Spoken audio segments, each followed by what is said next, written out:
성도님, 자신의 믿음에 대해서 혹은 자신의 믿음의 성장에 대해서 정기적으로 한번 이렇게 생각해보고 좀 이렇게 점검해보고 이렇게 돌아보고 있습니까?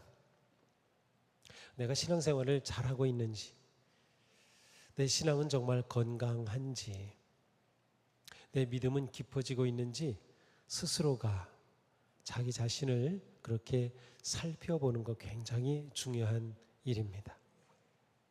우리가 우리 자신의 신앙생활을 이렇게 살펴본다고 하면 어떠한 기준을 가지고 살펴볼까요?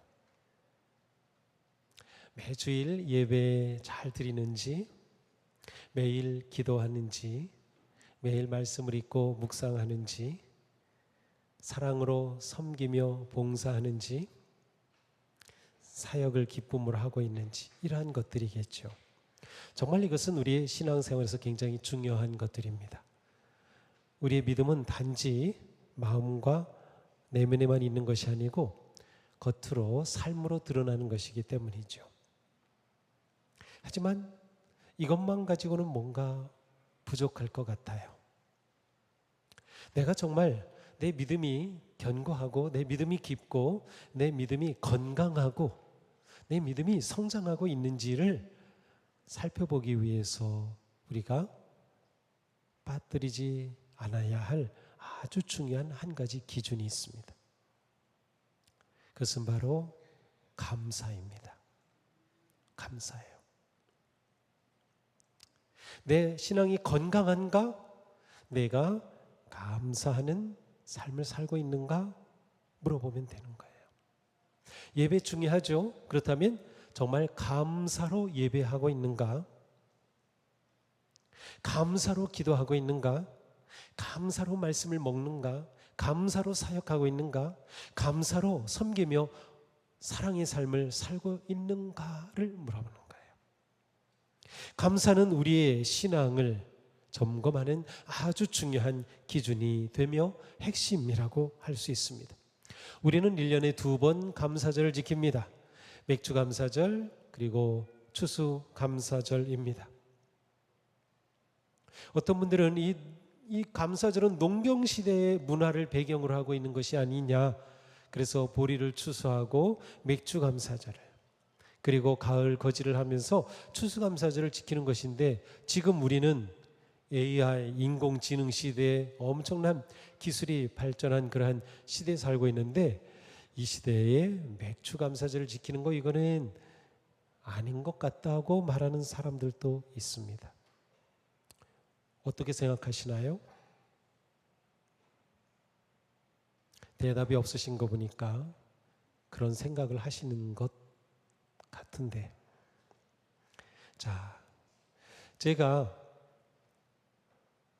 AI에게 물어봤습니다.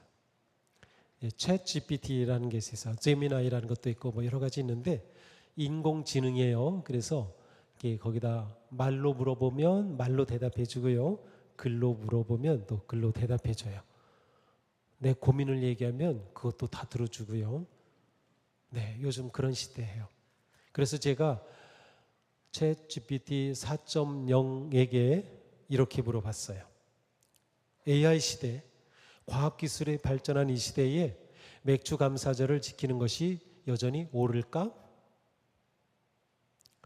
뭐라고 대답했을까요?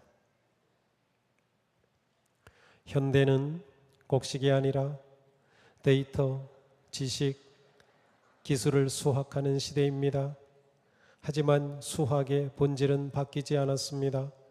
하나님이 인간에게 생명, 재능, 기회, 노동의 결실을 허락하셨다는 점은 여전히 유효합니다. 내가 여호와 내 하나님을 기억하라. 그가 내게 재물 얻을 능력을 주셨음이라. 신명기 8장 18절. 즉 지금 우리가 누리는 AI, 기술, 학문, 산업적 열매도 하나님의 은혜의 결과입니다. 그러므로 곡식이든 코딩이든 기술이든 지식이든 맥주 감사절의 정신은 오히려 더 깊이 회복되어야 합니다. 이게 AI가 준 답입니다. 그러면서 결론까지 내려졌어요. 서론, 본론, 결론으로 딱 답을 줬는데요. 결론은 이렇습니다. 맥주감사절은 여전히 농경시대의 유물이 아니라 모든 시대의 하나님의 백성들이 첫 열매를 드리는 영적 절기입니다. AI와 기술이 세상을 바꾸고 있어도 감사와 예배는 하나님과 인간의 관계를 규정하는 본질적인 행위입니다. 감사는 기억이며 기억은 신앙입니다. 우리는 절기를 지킴으로 하나님을 기억하고 기억함으로 하나님을 예배합니다. 그것이 바로 절기의 신학이며 맥주감사절의 존재 이유입니다. 제가 이 챗GPT 4.0의 대답에 큰 은혜를 받았어요. 참 목사가 이 AI로부터 은혜를 받았다니 참 이상하네요. 제가 이걸 캡처를 해놨어요. 그래서 이게 이미지가 있는데 이거를 보여줄까 하다가 그냥 제가 읽었어요. 자, AI도 맥주감사절을 잘 지키라고 얘기를 하고 있어요. 그러면서 마지막에 뭐라고 저한테 얘기했냐면, 목사님, 은혜로운 맥주감사절 되기를 바랍니다. 그렇게 했어요. 그래서 제가 거기다가 참 잘했다, 고마워 그랬더니 무슨 말씀이요? 무엇이든 물어보세요. 그렇게. 자, 우리가 지금 이런 시대에 살고 있어요. 근데 인공지능조차도요, 맥주감사절을 잘 지키래요. 잘 지키래요. 아마 이 인공지능은 지금 굉장히 좋은 고급 정보를 딱 가지고 있어서 이렇게 은혜로운 답을 준 것 같습니다. 그렇습니다. 자, 하나님께서 맥주감사절을 지키라고 하신 것의 핵심은 하나님의 은혜를 잊지 말라는 것이에요. 하나님의 은혜와 그 사랑에 감사로 보답하라는 것이에요. 이스라엘 백성들이 절기를 지키는 그 핵심에는 출애굽의 구원의 역사와 선하신 돌보심과 사랑을 기억하고 그 믿음을 다음 세대에 계승하며 감사의 백성으로 살라는 뜻이 담겨 있습니다. 그러므로 감사절은 어느 시대에도 어떤 상황에도 우리가 하나님께 드려야 할 진정한 예배입니다. 우리는 감사절을 지킬 때마다 내 신앙을 돌아보는 거예요. 내가 정말 감사하는 사람인가? 내가 정말 감사하면서 살아가고 있는가? 왜냐하면 그것이 건강한 신앙의 모습이기 때문이죠. 감사는 성숙한 믿음의 열매입니다. 사도 바울은 말씀합니다. 우리 함께 읽겠습니다. 여러분이 그리스도 예수를 주님으로 받아들였으니 그분 안에서 살아가십시오. 여러분은 그분 안에 뿌리를 받고 세우심을 입어서 가르침을 받은 대로 믿음을 굳게 하여 감사의 마음이 넘치게 하십시오. 아멘. 감사는 단순한 감정이 아닙니다. 사도 바울은 우리가 그리스도 안에 뿌리를 내리고 자라고 말씀대로 믿음이 견고하여질 때 우리의 삶에 감사가 넘치게 된다고 말씀합니다. 감사는 견고한 믿음에서 오는 것입니다. 그러므로 진정한 감사는 좋은 환경 때문이 아니라 하나님의 성품과 구원의 은혜 안에서 믿음으로부터 나오는 것이에요. 믿음이 깊어질수록 감사가 넘칩니다. 믿음이 견고할수록 모든 일에 감사하게 되는 것이에요. 감사야말로 믿음의 깊이를 드러내는 확실한 표준이 됩니다. 감사와 믿음의 깊이는 정비례하는 것이죠. 그러니 우리는 우리의 믿음만큼 감사할 수 있고요, 우리가 감사하는 만큼 믿음을 표현하게 되는 것이에요. 또한 감사는 믿음의 열매일 뿐만 아니라 적극적인 믿음의 선포입니다. 감사로 찬양하고 기도하고 예배할 때 그것은 믿음의 강력한 선포가 되는 것이에요. 아브라함은 100세가 다 되도록 하나님이 약속하신 자식이 없었습니다. 그러나 아브라함은 하나님의 약속을 믿고 의심하지 않았습니다. 그의 믿음은 굳세어져서 그 상황 속에서도 하나님께 감사의 영광을 돌렸습니다. 아브라함은 하나님께서 약속하신 것을 능히 이루실 것이라고 확신하며 그 믿음으로 하나님께 영광을 돌린 것이죠. 사랑하는 성도님, 하나님의 성품과 언약을 굳게 붙잡으십시오. 그리고 그 믿음으로 감사하며 감사로 믿음을 선포하시기 바랍니다. 우리는 믿는 만큼 감사하게 되는 거예요. 선포하는 만큼 우리는 하나님이 놀라운 뜻이 이루어짐을 보게 될 것입니다. 감사는 마음의 문제입니다. 상황의 문제가 아니고요, 마음의 문제. 다윗은 고백합니다. 주님, 나의 마음을 다 바쳐서 감사를 드립니다. 주님의 놀라운 행적을 쉼없이 전파하겠습니다. 다윗이 하나님을 향해 온 마음으로 전심으로 감사하였습니다.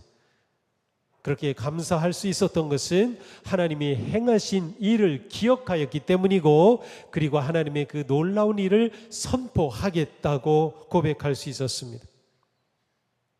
지금 우리는 불행하게도 감사의 마음을 많이 잃어버리고 있습니다.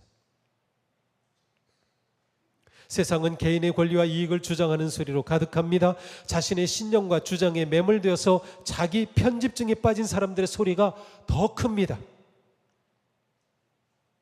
무한 경쟁과 비교에 익숙할수록 감사의 마음은 사라집니다.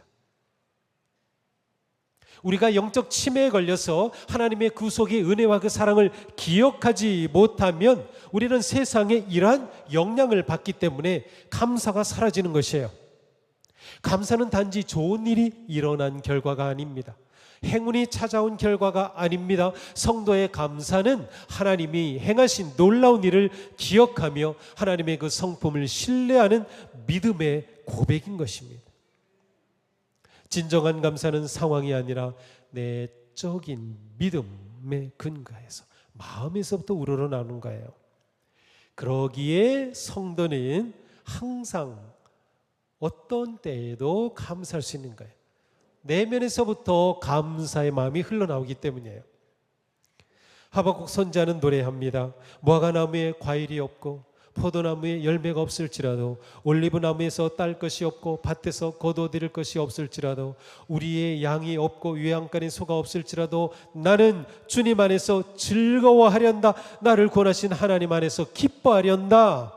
하박국 선지자는 현실의 결핍과 실패 속에서도 감사하기로 마음 먹었습니다. 그는 주님의 은혜 안에서 기뻐하기로 결심하였습니다.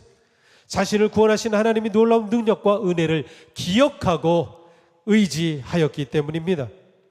그러므로 항상 감사할 수 있는 것은 오직 성도들 뿐입니다. 우리가 세상과 구별되는, 우리의 삶이 세상 사람들과 구별되는 중요한 부분이 여기에 있습니다. 우리는 모든 일에 감사할 수 있는 거예요. 왜? 하나님의 구원의 은혜를 입은 자들이기 때문에. 그래서 사도 바울은 모든 일에 감사하십시오 라고 말했던 거죠. 상황을 넘어 감사라는 말씀이에요. 이때 바울은 감옥에 갇혀 있었다는 사실을 알고 있습니까? 그는 감옥에 갇혀 있음에도 불구하고 감사라고 격려하고 있는 것입니다. 모든 일에는 좋은 일, 나쁜 일, 복된 일, 힘겨운 일, 성공, 실패 다 포함이 됩니다. 우리는 구원받은 성도에게 어떤 상황에서도 항상 모든 일에 감사할 수 있다는 말씀이에요. 우리는 정말 모든 일에 감사하고 있습니까? 우리는 조그만 일에도 불평하고 원망하기 일쑤입니다. 자신이 불편하고 손해를 보면 참지 못하죠. 이래서야 어떻게 모든 일에 감사할 수 있겠습니까?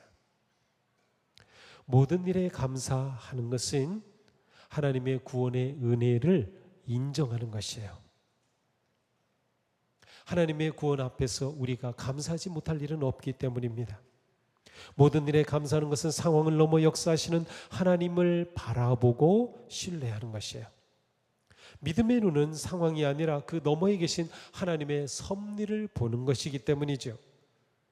비록 지금 이해가 되지 않고 견디기 힘들고 수치와 아픔을 겪고 있어도 언젠가 이 모든 것이 하나님의 선한 인도하심 안에서 은혜가 되고 선을 이룰 것을 믿을 때 감사가 가능한 거예요. 감사는 고난과 힘든 상황 이후에 깨닫게 되고 발견하게 될 하나님의 섭리와 사랑을 미리 지금 신뢰하고 믿는 것이에요. 그러니까 감사하는 사람에게는 이러한 놀라운 은혜와 역사가 일어나는 거죠. 성도는 항상 감사함으로 고난을 이기고, 항상 감사함으로 인내하고, 항상 감사함으로 승리하며, 항상 감사함으로 역사하시는 주님을 바라봅니다. 시편의 시인은 노래합니다. 주님께서 나에게 베푸신 모든 은혜를 내가 무엇으로 다 갚을 수 있겠습니까? 내가 구원의 잔을 들고 주님의 이름을 부르겠습니다. 감사는 하나님의 은혜를 인식하고 인정하면서 시작이 됩니다. 은혜를 모르면 감사도 없습니다. 은혜를 잊으면 감사도 사라집니다. 하나님의 구원하심, 인도하심, 보호하심, 공급하심의 은혜를 알 때 우리는 감사하게 되는 것이죠. 우리의 예배도 그 본질은 감사에 있습니다. 감사 없는 예배는 예배가 아닙니다. 하나님의 은혜와 사랑에 대한 감사의 고백과 찬양과 기도와 드림이 없다면 예배는 의미 없는 의식에 불과합니다. 우리의 예배는 어떤 상황에서도 하나님의 구속의 은혜를 감사하며 기뻐하는 믿음의 고백이 되어야 하는 것이에요. 우리는 감사로 찬양하고 감사로 기도하고 감사로 예배하며 결단합니다. 하나님의 구속의 사랑과 은혜를 우리는 예배하는 모든 시간을 오직 감사의 향기로 가득 채우는 것입니다. 그러니 감사하는 성도는 언제나 주님 안에서 기쁨의 삶을 살게 되는 거예요. 감사하는 마음에 기쁨은 함께 일어나는 것이에요. 감사할 때 우리는 이겨낼 용기와 힘을 얻게 되는 것이죠. 감사할 때 우리는 주님을 신뢰하기에 마음의 평안을 누리는 것이에요. 사도 바울은 말씀합니다. 주님 안에서 항상 기뻐하십시오. 다시 말합니다. 기뻐하십시오. 여러분의 관용을 모든 사람에게 알리십시오. 주님께서 가까이 오셨습니다. 아무것도 염려하지 말고 모든 일을 오직 기도와 간구로 하고 여러분이 바라는 것을 감사함으로 하나님께 아뢰십시오. 감사하는 마음으로 나아가는 것이에요. 내 삶의 기쁨이 없다면 내게 감사가 없었구나 라고 생각하시면 분명합니다. 내 삶의 평화가 없다면 내가 감사하지 못했구나 라고 보시면 확실합니다. 믿음은 감사의 근원이며 감사는 기쁨의 열쇠가 되기 때문이죠. 우리가 불평하면 우리의 마음은 어두워지지만 감사하면 우리의 마음은 밝아지며 기쁨과 평안함이 찾아오는 것입니다. 그러므로 우리에게 중요한 것은 태도입니다. 신앙생활에서 중요한 것이 태도예요.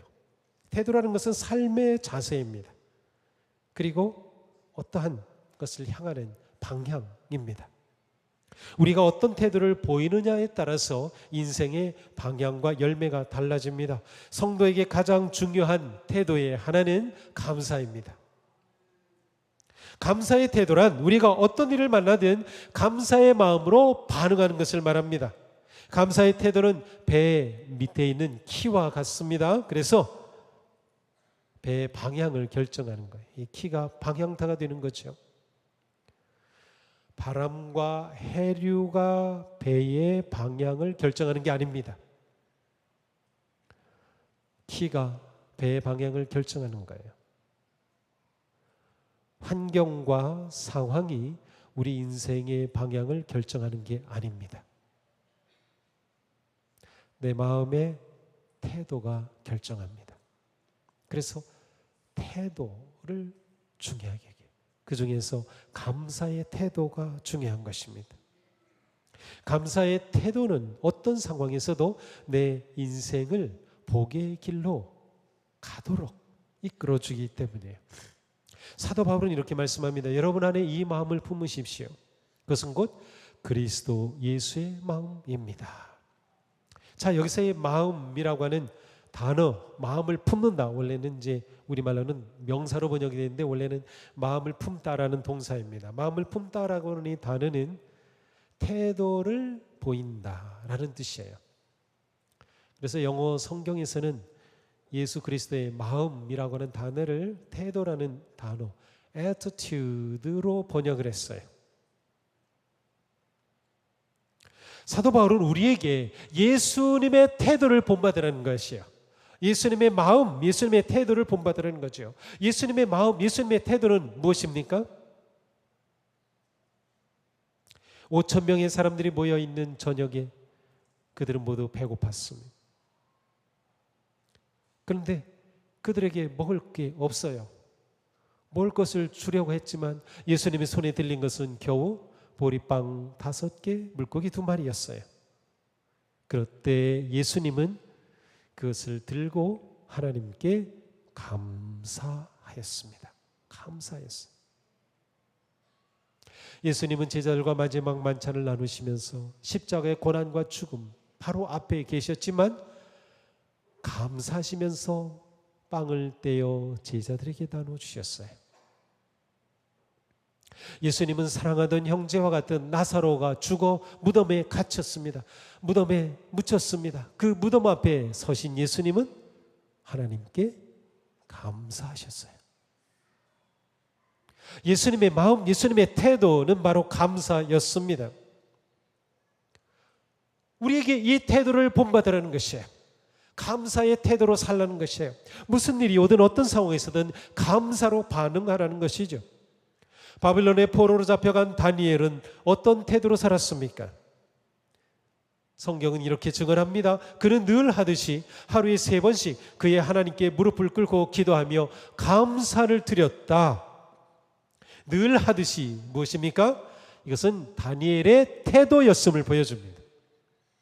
어쩌다 한번 감사하는 것이 아니라 그것은 그의 태도였습니다. 감사였습니다. 감사 태도가 그가 모함을 받고 죽음의 위기를 맞이할 때 여전히 하나님을 바라보며 기도하며 신뢰하며 승리하게 한 것입니다. 이 감사의 태도가 다니엘을 하나님의 거룩하고 탁월한 사람이 되게 한 것이에요. 다니엘이 보여주듯 감사의 태도는 거룩한 습관을 형성하고 거룩한 습관은 우리의 삶에 승리와 기쁨을 줍니다. 사랑하는 성도님, 자신은 감사의 사람입니까? 다른 사람이 나를 볼 때 감사하는 사람이라고 생각할까요? 그분 보면 그냥 늘 밝고 감사하고 문제가 있고 아픔이 있는데도 감사하고 그런 분들이 있죠. 나는 어떨까요? 성도는 어떤 상황에서도 감사로 숨을 쉽니다. 들숨도 감사, 날숨도 감사입니다. 들어와도 감사, 나가도 감사입니다. 살아도 감사, 죽어도 감사입니다. 감사 태도인 거죠. 그러기에 사도 바울은 감사의 마음을 넘치게 하라고 말씀한 겁니다. 자신의 마음에 무엇이 넘치게 하겠습니까? 지금 자신의 마음에는 무엇이 가득 차 있습니까? 불만입니까? 불평입니까? 원망입니까? 미움입니까? 아픔입니까? 후회입니까? 슬픔입니까? 감사로 채우십시오. 감사로 채우십시오. 감사가 넘치게 하십시오. 자신의 마음을 감사로 채우는 사람은 하나님의 큰 복과 은혜를 누리는 삶을 살 것입니다. 내 입술이 감사로 넘치고 내 생각이 감사로 넘치고 내 마음이 감사로 넘치고 그래서 모든 일에 감사로 반응하는 것이죠. 이 한 주간 한번 그렇게 살아보시기 바랍니다. 무슨 일이 내게 딱 일어나든 어떤 말을 듣든 첫 마디가 감사합니다 한번 되게 해보십시오. 감사도 훈련입니다. 내 인생이 달라질 것입니다. 모든 일에 감사하십시오. 이것이 하나님의 뜻입니다. 감사가 넘치는 삶에 기쁨과 소망과 은혜의 바람이 불어오는 그러한 복된 인생이 되기를 주님의 이름으로 축복합니다. 기도합시다.